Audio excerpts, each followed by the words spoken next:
much more recent photomontage work, and delighted to do that. Thank you. Well, the reason I started was very personal, so I won't get into that. But it was also a question of financing.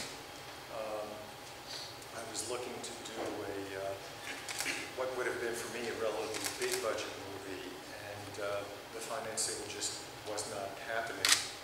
And I decided to do a very small video film that I thought would be amusing for me and half a dozen other people.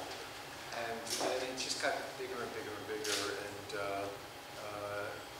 it wound up being Rock Hudson's Home Movies, which was over an hour. I guess it's feature length, right? It is. Yeah. And it was very successful for me. It's probably not been shown much in Spain, but it was very, very widely shown in America. I found it was a very interesting form for me to work in. Basically, it was taking video clips and kind of examining the political and cultural and social meanings of scenes from films that were made for completely different reasons. They were made primarily as entertainment and pretend that they have nothing more serious to say than just entertaining the audience.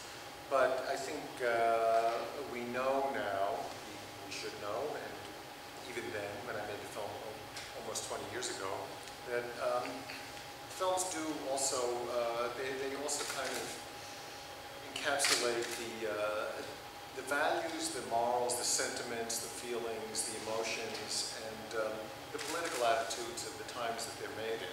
After I made Rock Hudson's Home Movies and had what for me was a very unusual success with it, I thought, well, this is an area to continue in, and I read at the time that Jodie Foster was going to do a biography of Gene Seberg with her, Jodie Foster, playing Gene Seberg, and I said, no. You know, to Jodie Foster, Gene Seberg was just a historical figure, and Jodie Foster majored in French at Yale University, so she thought, oh, wouldn't it be fun if I played a woman speaking French?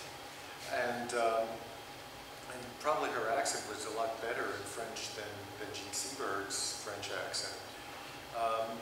So I said, no, I mean, Gene Seberg kind of had a very special place in my film-going experience because she was a few years older than me, and I remember very well the publicity campaign for St. Joan when they were looking for a fresh new face, and Otto Preminger interviewed 18,000 women around the world to play St. Joan, and then he picked Gene Seberg, and who was really totally unknown, and then the movie was a huge flop, and then she was adopted by Godard, and you know, the rest is the story we know about Gene Seberg. And I said, no, I'm going to have to do this before Jodie Foster gets her hands on it. It's not the best reason to make a movie, but it'll do. You know, it's okay. There are worse reasons. I knew a friend of a friend was doing the research for Jodie Foster's film, and she told me that Jodie Foster had ultimately decided to drop the movie because Gene Seberg's life was so sordid in a way.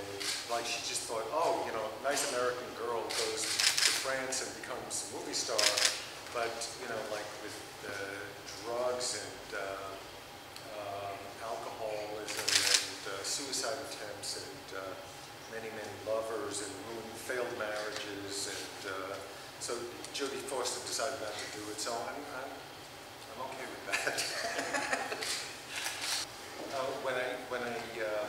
When the film was shown in San Francisco, I had a TV interview, and the woman interviewer was she has a program on movies, so she told me movie crazy. She said, "Oh, you could do one on John Wayne, you could do one on Errol Flynn," and I was thinking, yeah, but why would I?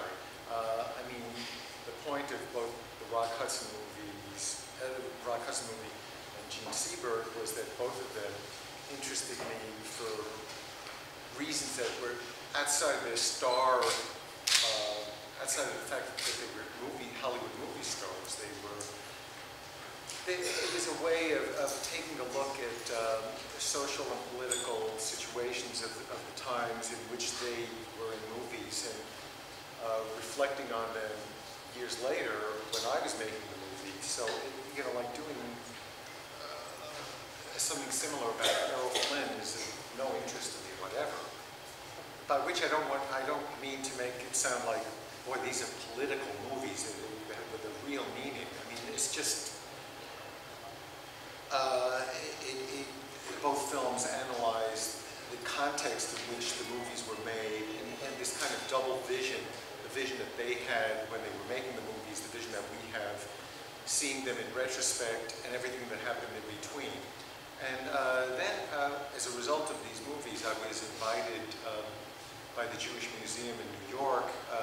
They were doing a series called, a show called Jews in Entertainment, which is like axiomatic. I mean, it's like a redundancy, right? We'll pass by that for the moment.